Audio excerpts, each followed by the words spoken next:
Hello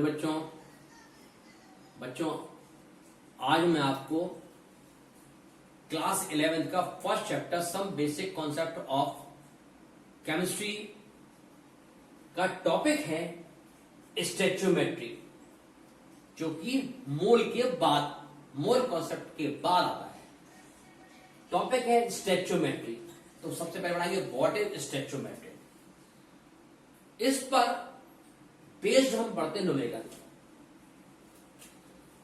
फिर पढ़ेंगे calculation based on stoichiometry. एक तो पढ़ेंगे कि what is stoichiometry and calculation based on stoichiometry, मतलब ये होती क्या है और इस पर हमारी कैलकुलेशन कैसे डिपेंड करती है। सबसे पहले बताएं, हमने टॉपिक पढ़ा था बैलेंसिंग ऑफ रिएक्शन। उस बैलेंसिंग ऑफ रिएक्शन में एटम को दोनों तरफ बैलेंस किए थे, उसका मास दोनों तरफ बैलेंस था। इसका मतलब stoichiometry is the ratio between reactant and products। Reactant और प्रोडक्ट के बीच में क्या रेशियो है, वो रेशियो पर डिपेंड करती है। Ratio in term of, ratio तो है रिएक्टेंट का, इन टर्म ऑफ कैसे, in term of either mole and mole और weight and weight and mole and weight. इसका मतलब है स्टोइचियोमेट्री क्या है, इट इज रिलेशन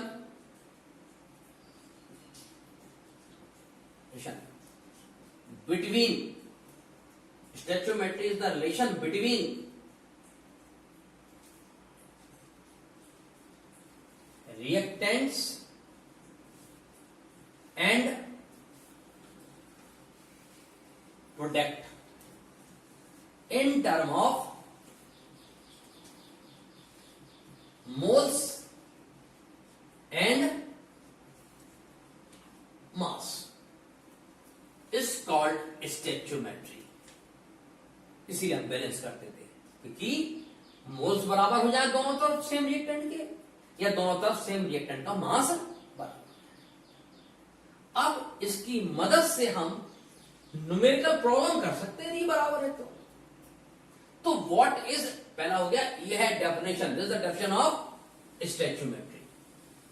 यानी कि stoichiometry is the relation between reactant and product.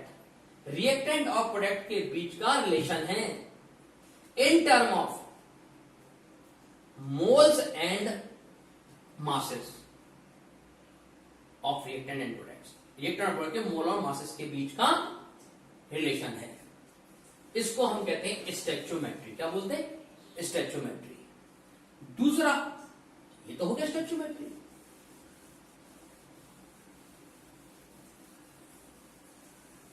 जैसे मैंने आपसे कहा, एक रिएक्शन है N2 plus 3H2 reversible gives 2NH3।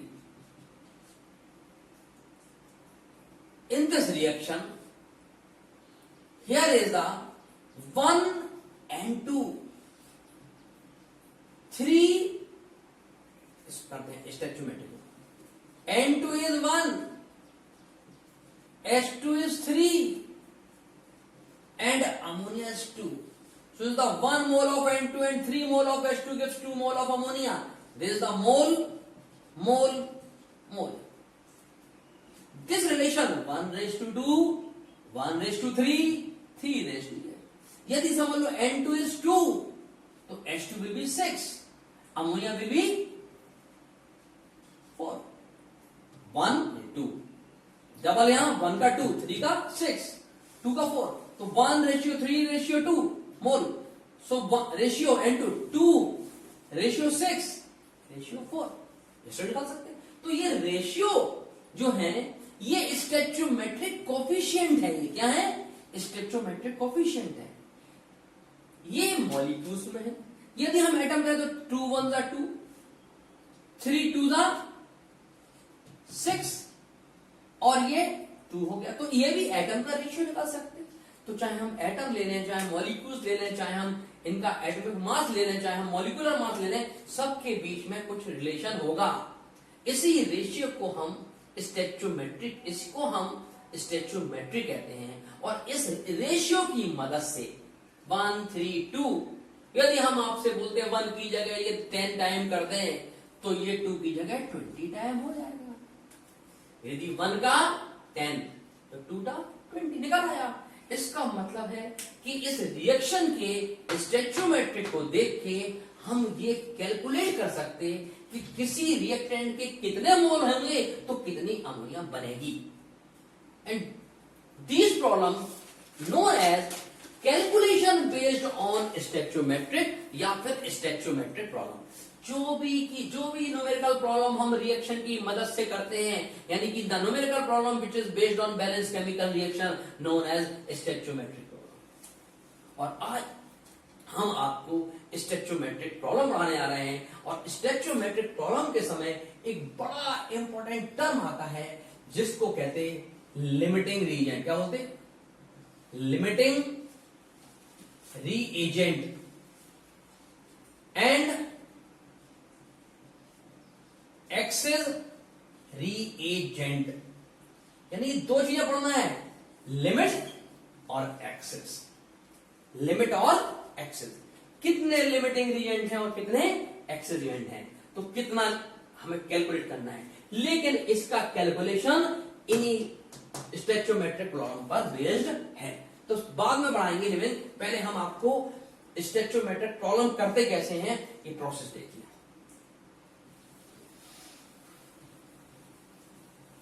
देखिए, स्टोइचियोमेट्रिक प्रॉब्लम को स्टडी करने के लिए उसको हमने टाइप में डिवाइड कर दिया। टाइप फर्स्ट हम पढ़ेंगे दोनों तरफ मोल देख के। तो नंबर 1 मोल एंड मोल, पहला हो गया फर्स्ट टाइप। या टाइप फर्स्ट। टाइप सेकंड हम पढ़ेंगे मास एंड मास या weight and weight. Third type हम पढ़ेंगे मोल एंड मास या मास एंड मोल, एक ही बात है। थर्ड। फोर्थ टाइप हम चाहें तो पढ़ सकते वॉल्यूम एंड वॉल्यूम। या फिर एक काम करते हैं, इतना हो गया तो हम मोल एंड मास हो गया तो वॉल्यूम एंड मोल हो गया, या वॉल्यूम ऑफ मास हो गया, कुछ भी हो सकता। तो ये एटसेट्रा लिख दे रहा हूं। मतलब हमने आपसे कहा ये व्यक्ति इतने ग्राम का है, प्रोसेस के बाद ये फेवरेट हो गया और 10 ग्राम का 6 ग्राम बचा। या हम वॉल्यूम, ये इतने लीटर था, वेपरेट होने के बाद इतने लीटर बचा, तो वेट ले सकते वॉल्यूम। या हम आपसे कहेंगे 10 ग्राम का जो सामान था तो 1 kg था, तो 20 ग्राम का सामान हो जाएगा। ऐसे ही हमने 1 ग्राम कोई सामान था वो 5 लीटर था, आज हाफ ग्राम कर दिया तो वॉल्यूम हाफ हो जाएगा। तो वेट और वॉल्यूम, वॉल्यूम और वेट, मोल एंड मास, कुछ भी रिलेशन हम कर सकते हैं रिएक्शन की मदद से। लेकिन रिएक्शन की मदद से जो भी करेंगे वो कराएगी स्टोइचियोमेट्रिक प्रॉब्लम, यानी कैलकुलेशन बेस्ड ऑन स्टोइचियोमेट्रिक, मतलब बैलेंस रिएक्शन की मदद से सॉल्व करना। आप सुनिए, जैसे मैंने आपसे कहा, चलिए यहां देखो N2 plus H2 gives ammonia. First we'll check the stoichiometry. यहां ये N2 है, यहां N1 है, एटम बराबर नहीं है तो हम इसको बैलेंस कर लें। N2 plus 3H2 gives 2NH3। अब इसमें हम आपको कहेंगे, चलिए मोल एंड मोल हम डिस्कस करते हैं। तो नंबर 1 हम डिस्कस करते हैं मोल एंड मोल। चलिए, number of moles of N2 is 1, number of moles of H2 is 3, and number of moles of ammonia is 2. This is the ratio, stoichiometric ratio. Now question is, find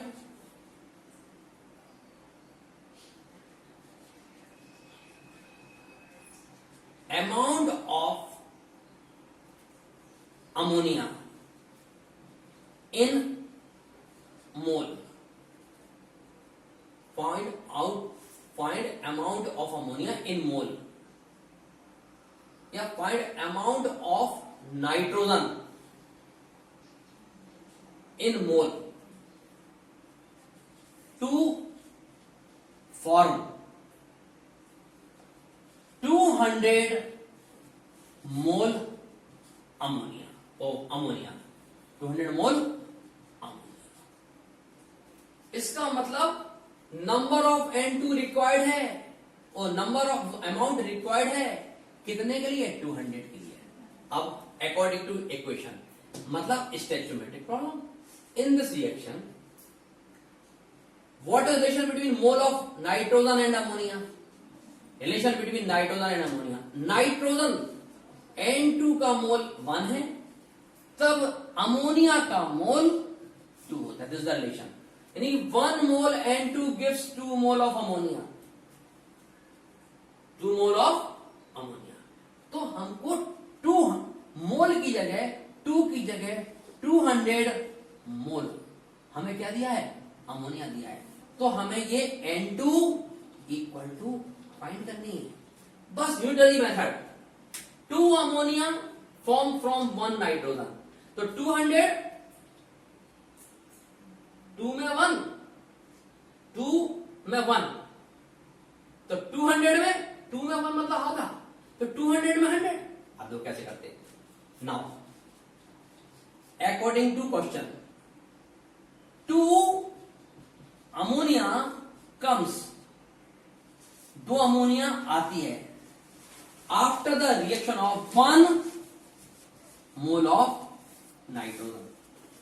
2 ammonia. So 1 ammonia comes 1/2 mole.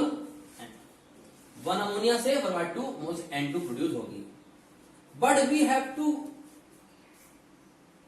Required is given is 200 ammonia. कितना ammonia दी हुई है? 200. तो 200 ammonia हमको given है. तो 1 में 1/2, तो 200 में 1/2 इंटू 200 मोल N2. तो 1 अमोनिया से 2 अमोनिया से 1 N2, तो 1 से हाफ N2, तो 2 से हाफ इंटू 200. इसका मतलब 100. आंसर हो गया 100 mole N2 required to form 200 ammonia. कितना आसान है, बिल्कुल मैथ से. भाई 2 में 1, यदि मान लो हम आपसे कहें चलो इसकी जगह N2 की जगह वो पूछते हैं H2 कितना है, क्योंकि 2 के लिए 1 है तो 2 के लिए 3 है. यदि ये 200 है तो ये 100 है, तो ये 200 है तो ये 300 होगा, क्योंकि जितना ये है उसका ट्रिपल ये है. ये 2:3 है, तो 200 रेशियो 300. 2 रेशियो 3 रेशियो 1 है, तो 200 रेशियो 300 रेशियो 100. डबल कर दो. 400 रेशियो 600 रेशियो 200. मल्टीप्लाई कर दिया, तो रेशियो से हमारा होता है. अब देखिए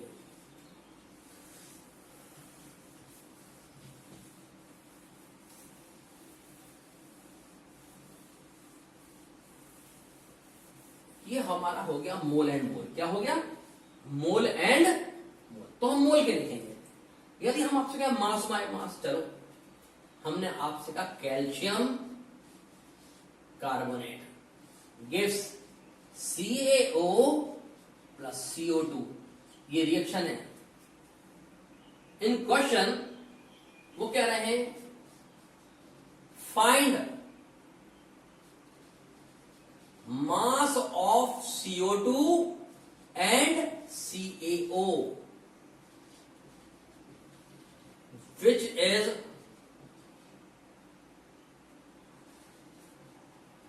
produced by thermal decomposition of calcium carbonate. Calcium carbonate को गर्म करने पर तो फाइंड द मास, ओके, तो by thermal decomposition of 5 kg calcium carbonate, ये क्वेश्चन हो गया। 5 kg यानी कि मास चाहिए। क्या चाहिए? मास। तो हमें यहां मास चाहिए, तो हम यहां आ सकते हैं मास एंड मास, तो हम कहीं मोल की बात नहीं करेंगे। रिएक्शन बैलेंस होना चाहिए। Calcium 1 calcium 1, carbon 1 carbon 1, oxygen 3 oxygen. So this is the balance reaction and stoichiometric problem. Stoichiometric problem क्योंकि बैलेंस हो गया। आप सुनो, चलिए क्वेश्चन के हिसाब से, according to question, weight of calcium is 40, carbon is 12, oxygen is 16 into 3, so total answer is 100 gram. 100 gram calcium carbonate को हीट किया तो we get 1 CaO। 1 means 40 Ca and 16 J, answer is 56 ग्राम। यानी कि 100 gram calcium carbonate gives 56 gram CO2 and carbon is 12 and 16 to 32, answer is 44 ग्राम। और देख लो बेटा, 56 plus 44 100, 100 equal to 100। Statement सही है। अब ये क्या है, इसकी मदद से 100 की जगह ये 100 में इतना पैदा हो रहा है, तो वो कह रहा है 5 kg में। 5 kg का मतलब होता है 5000 ग्राम। कितना होता है? 5000 ग्राम 5 kg का। तो यानी कि ये क्वेश्चन है 100 ग्राम कैल्शियम कार्बोनेट गिव्स 44 ग्राम। तो क्वेश्चन है कि 5000 ग्राम से ये फाइंड करना है कितना वेट होगा, और ये फाइंड करना है कितना वेट होगा। Find the weight of ash of calcium oxide, ash dark होगी, and weight of CO2 gas which is produced by the thermal decomposition of 5 kg यानी 5000 ग्राम कैल्शियम का। क्या 5 किलो का एक कैल्शियम कार्बोनेट का चूना मार्बल का पत्थर लाए और उसको गर्म किया तो उसमें कितना Ca और कितना CO2 पैदा होगा। This is the question. अब बिल्कुल यूनिक मेथड, बस बैलेंस था। अब देखो 100 से 56, तो 5000 से 56 अपॉन 100 इंटू 5000, बहुत आसान है। तो ये हमारा क्वेश्चन हो गया। अब हम क्वेश्चन को ड्राइव करते हैं, तो स्टोइचियोमेट्रिक प्रॉब्लम कैसे सॉल्व करते हैं। ये सेकंड हो रहा है हमारा। फर्स्ट हो गया mole and mole, second mass and mass. कैसे?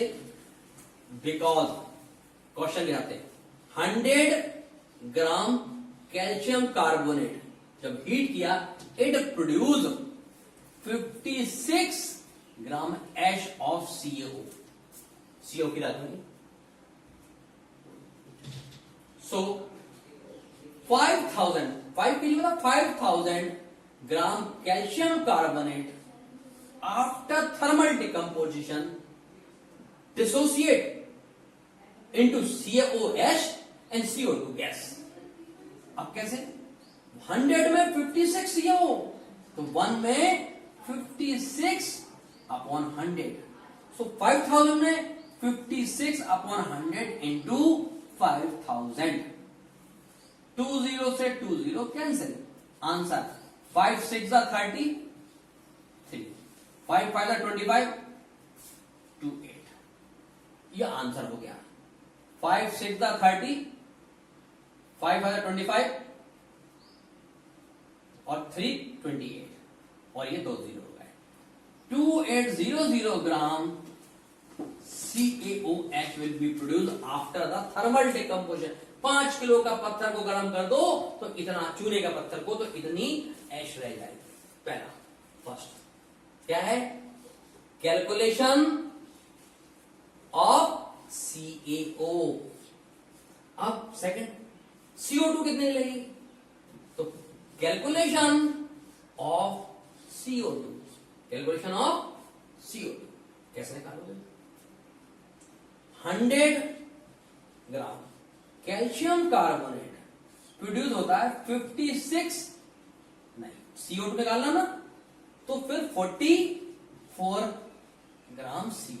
कितना आसान है, 100 ग्राम में 44 ग्राम CO2, तो 5000 ग्राम में कितना होगा, 44/100 इंटू 5000, 0 कैंसिल, 5 4 20, 5 4 20 और 5 4 20, 22, ये हो गया 2200 ग्राम CO2 प्रोड्यूस। ठीक है, तो ये हो गया हमारा बेटा मास एंड मास, यानी कि 100 ग्राम में 56 ग्राम, तो 5000 ग्राम में इतना ग्राम CO, ऐसी 100 ग्राम में ये 44 ग्राम। देखो यदि हम CO2 निकालेंगे तो CS CO3 और CO2 का रिलेशन लेंगे, H निकाल लेंगे तो CS CO3 और CO का रिलेशन लेंगे, और दोनों में हमने क्या लिया, मास एंड मास। तो ये हमारा सेकेंड टाइप की प्रॉब्लम्स हो गई। अब हम आपको निकालते हैं एक वॉल्यूम एंड वॉल्यूम से, वॉल्यूम एंड वॉल्यूम से। तो वॉल्यूम और वॉल्यूम में देखिए,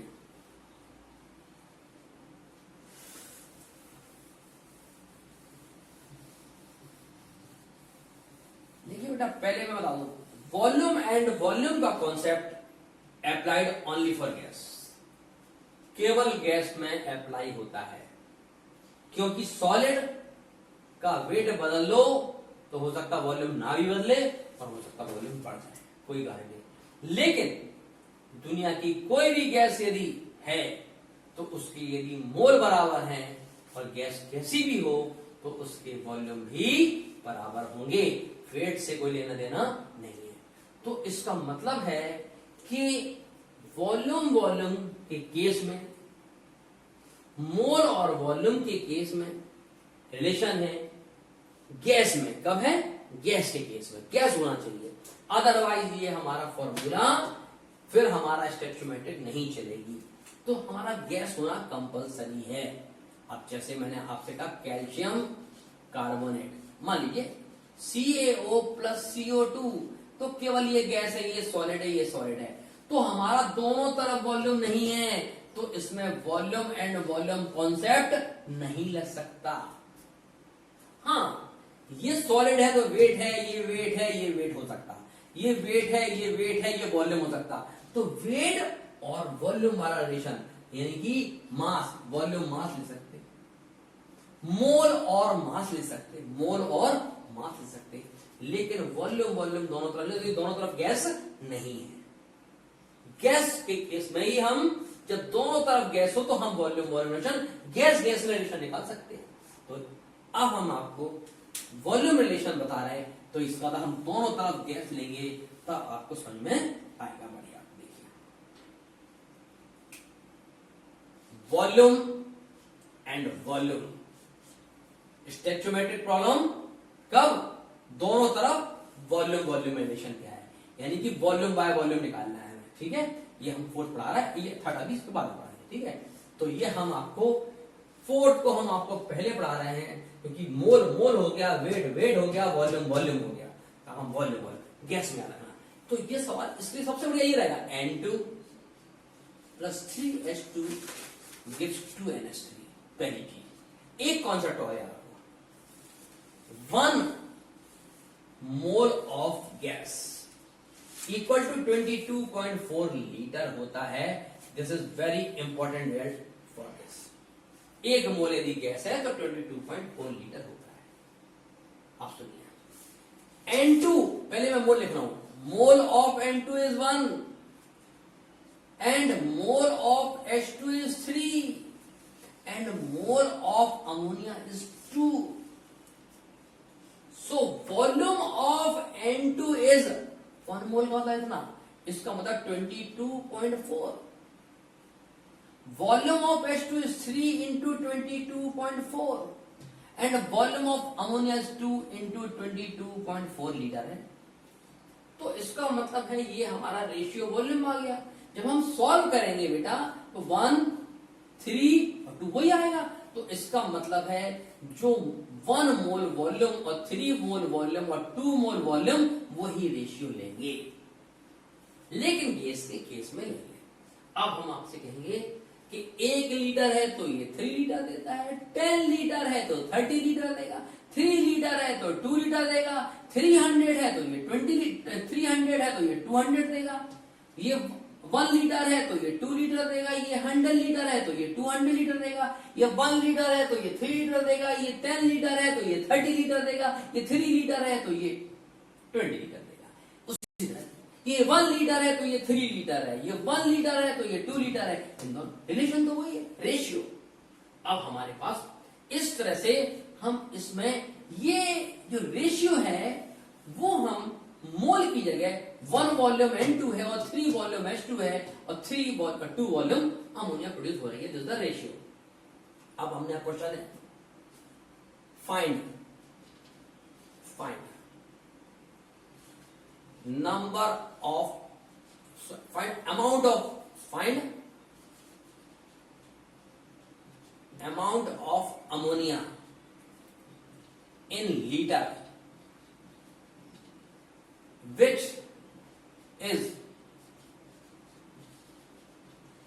produced by 11.2 लीटर नाइट्रोजन। ये क्वेश्चन है, वॉल्यूम है लीटर। क्वेश्चन देखो क्या है, अमाउंट ऑफ अमोनिया फाइंड निकालना है, यानी कि अमोनिया हमें NH3 फाइंड करनी है। काय में से, किस में से, फ्रॉम N2 से अमोनिया फाइंड करनी है। तो फ्रॉम N2 यहां question according to reaction stoichiometric 1 liter या 1 volume N2 gives 2 volume of ammonia. So 11.2 volume N2 gives 2 upon 1 into 11.2 equal to 2 2s are 4, 2 and 2 22.4 litre. ठीक, 1 वॉल्यूम यानी कि 1 litre से 2 लीटर, तो इतने लीटर से कितने लीटर, वॉल्यूम मतलब लीटर। तो 1 लीटर से 2 लीटर, तो 11.2 लीटर से 22.4 लीटर। तो ये हमारा आ गया लीटर ऑफ अमोनिया, इतने लीटर अमोनिया पैदा होगी। अच्छा, अब कितना जवाब है, 22.4 लीटर का मतलब होता है 1 मोल ऑफ गैस। तो कितनी गैस पैदा होगी, इतने लीटर का मतलब होता है 1 मोल। इसका मतलब 1 मोल अमोनिया प्रोड्यूस। एक आंसर ये, कितना वेट अमोनिया का होगा, तो 1 मोल का वेट निकाल लो। वेट क्या हो गया 1 मोल का, N का 14, 3 into 1 17 ग्राम होगा। इसका मतलब है 11.2 लीटर नाइट्रोजन जब रिएक्ट करेगी हाइड्रोजन से, तो अमोनिया बनेगी 22.4 लीटर एनटीपी पर। इस पर एनटीपी पर, और उसका वेट 1 मोल अमोनिया, क्योंकि इसका होता है 1 मोल अमोनिया के वेट के बराबर होगा, और 1 मोल अमोनिया का वेट होता है 70, इसको कहते हैं मोलर मास। 1 मोल है, ये हो गया हमारा वेट। और वेट था यहां हमने, याद करो, वॉल्यूम और वेट निकाल दिया, वॉल्यूम और वेट। तो चलो अब हम डिफरेंट तरीके से एक ही सवाल को करने की कोशिश करते हैं।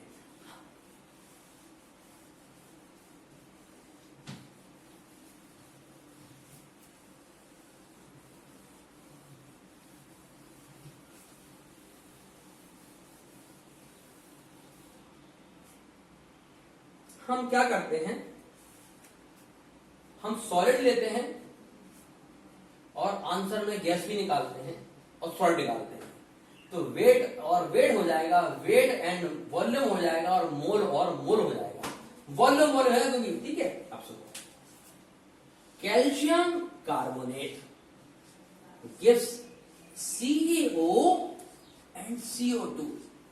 पहला हम आपसे बोलते हैं वेट एंड वेट निकालो, वेट एंड वेट प्रॉब्लम देते हैं एक ही सवाल में, तो फिर दोनों सब जगह वेट लेना पड़ेगा।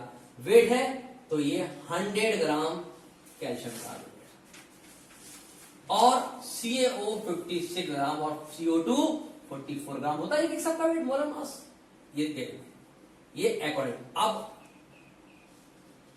Find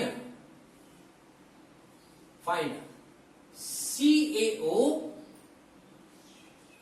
from 200 gram CaCO3। आप सुनो, ये वी नो, ये हमें सब मालूम है। फाइंड क्या करना है? CaO फाइंड करना है 200 ग्राम से हमको ये फाइंड करना है। ये सवाल हो गया। स्टेचोमेट्रिक की में 56 से 100 होता है तो 200 ग्राम, तो ये हमें वेट, ये क्या है? वेट से वेट फाइंड करना है और वेट यहां मालूम और वेट यहां। तो देखो 56 ग्राम CaO तब आएगा when we have 100 gram calcium carbonate. Clear? Now we have 200 gram calcium oxide. Find recovered amount of, यानी 100 को जलाते हैं तो 56 मिलती है, तो 200 पाने के लिए कितना बर्न करना पड़ेगा, कितना थर्मल डिकम्पोजिशन करना पड़ेगा। 56 से आती है 100, तो 200x कहां से आई होगी? तो 100 अपॉन 56 इंटू 200 ग्राम कैल्शियम कार्बोनेट। ठीक, ये हो गया एक प्रॉब्लम। या एक काम करते हैं, 200 की जगह हम आपको लिखते हैं 28 ग्राम CaO। Find CO from 28 gram calcium carbonate. मैंने आपको क्वेश्चन में उल्टा बोल दिया, मैं दोबारा से इसको करा देता हूं आपको बेटा, लेकिन तरीका वही है, केवल वैल्यू मैंने अलग बोल दी। देखिए, हम यहां क्वेश्चन बोलते हैं 28 ग्राम CaO से ये हमें फाइंड करने, कितने? 56 ग्राम CaO कहां से आता है? 100 ग्राम CaCO3 से। तो 28 ग्राम के लिए कितना हमें चाहिए पड़ेगा? तो 100 upon 56 into 28 to answer is 50 gram. कितना सिंपल है। 56 का मतलब 100, इसको आधा कर दिया तो ये भी आधा, तो 56 का आधा 28, तो 100 का आधा 50। पहला पार्ट हो गया फर्स्ट।